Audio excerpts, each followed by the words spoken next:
Good morning, friends. I am Sushma Puri, author and founder of the Human Dharma, the right human way of living that helps one live a good life and enrich the whole. The Human Dharma is a book and a US based non profit religious organization. My book, The Human Dharma, is available on Amazon.com. Today I will read part of chapter 2, What is a Human? Human, part of the whole, universe, analysis and definition.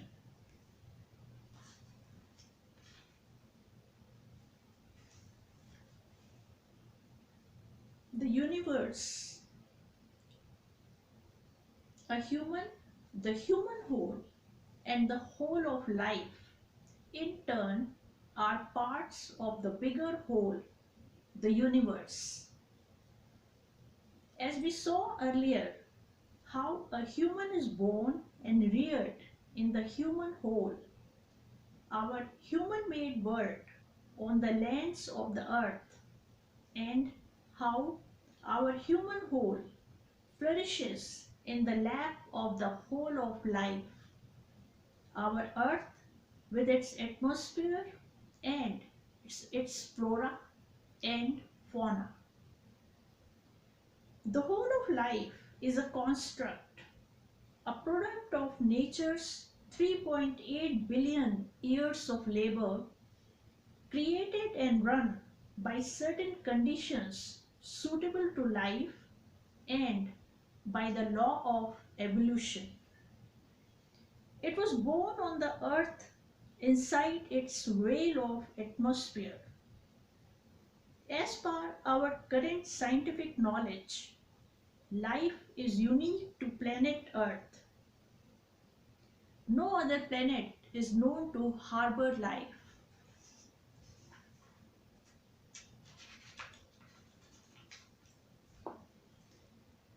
Our Earth, in turn, is a part of the bigger whole, our solar system. Our Earth moves around the Sun and gets its own light, heat, and energy, the essence of life, from our Sun. Our solar system is made of the vast Sun, a star in the center with 8 large planets, 5 dwarf planets, and millions of small bodies like meteors, comets, and asteroids rotating around it. The Sun is a star. A star is a luminous body made of heat and energy, held together by its own gravity. It shines because of its heat and energy, which are constantly created at its core by its internal thermonuclear fusion. This emitting energy radiates the Sun's surroundings. The Sun attracts planets and other bodies orbiting around it by the law of gravitation. The law of gravitation is a natural law by which different bodies with mass are attracted to one another. Such bodies remain close, but each of them retains its form by its own gravity. Gravity is the force exerted by a body with mass on all objects within its vicinity or its gravitational field. It is by gravitation that the earth rotates around the Sun, and it is by gravity that earth does not merge into our Sun but retains its separate existence.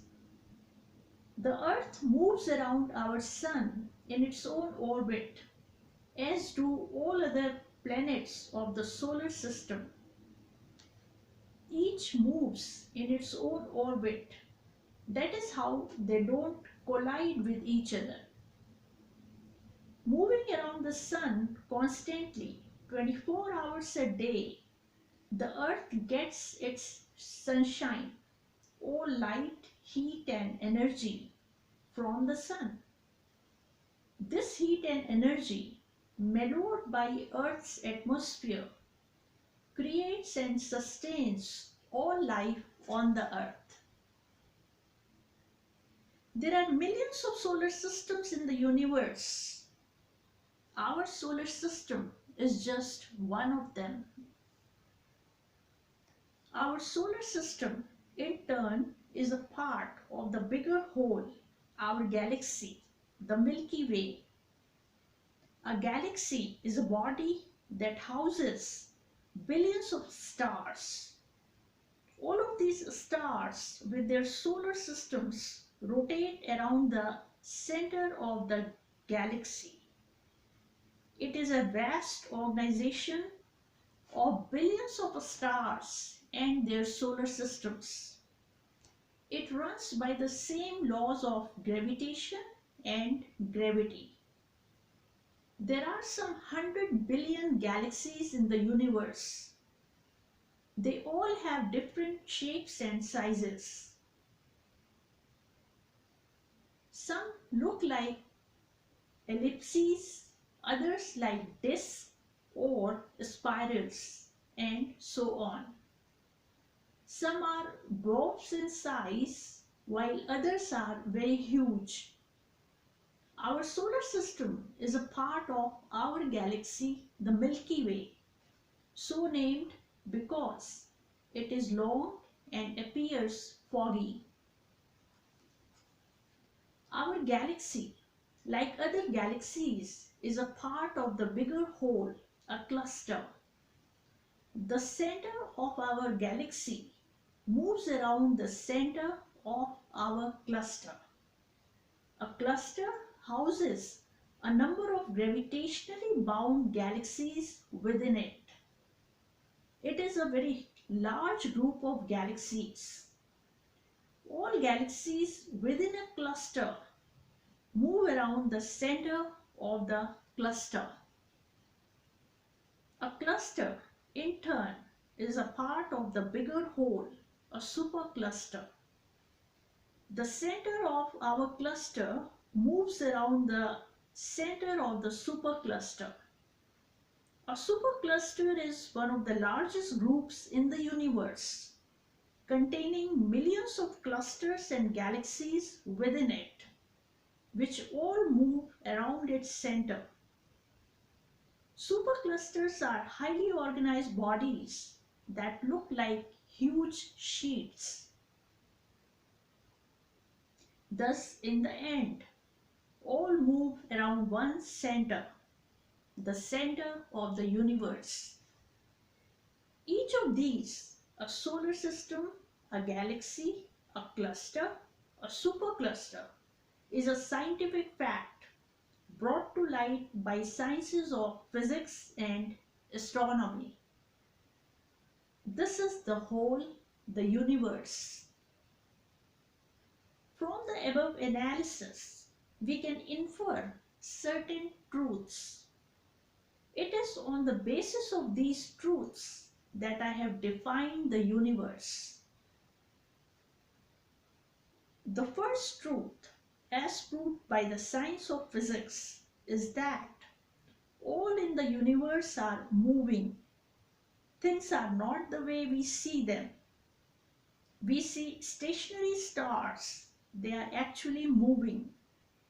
We, our Earth, the Sun, and other suns and planets are all moving, each around itself and around the center of the bigger whole. And additionally, all seem to be moving around one single nucleus. It appears there is one center, nucleus, a prime source of energy that is moving all. Then There is sheer organization, each body a part of the bigger whole. For example, the Earth is part of the solar system is part of the galaxy is part of the cluster, and so on. There is a very strong discipline. Every body moves within its own orbit. Above all, the universe is organized in a way such that every entity exists for its own survival, and by its very existence and nature, it enriches the whole too. For example, the sun moves around its own center and emits light and heat, which bathes the earth and sustains life on the earth. The earth, in turn, moves around its own nucleus, nourishes life on earth, and gives life and heat to its moon. It is partly from this truth that I have derived Om, the prime principle of living. I will discuss it in part 2 of this book, The Way of Living. Definition of the universe. The term universe literally means one verse, one song. It is so true. The universe is a whole, a very well-organized system containing all within it, made of infinite space and an infinite number of bodies like stars, planets, meteors, asteroids, and others, all gravitationally bound, each body moving around its own center and the center of the bigger whole, each a part of the other, and all bodies organized in the form of gradually increasing bigger wholes of a solar system, a galaxy, a cluster, and a supercluster. A human can visualize the universe as the whole, starting from herself as a human, then her human whole, her whole of life, her earth, her solar system, her galaxy, her cluster, and the supercluster. This also shows how a human is a part of the whole, the universe. Thank you, friends. I hope you enjoyed my video. Please like it and subscribe if you did. Also, please share it. That will help me in spreading good teachings of the Human Dharma to all. Please join us on Facebook and Twitter. Once again, my book, The Human Dharma, is available on Amazon.com. See you soon for my next video. Have a great day.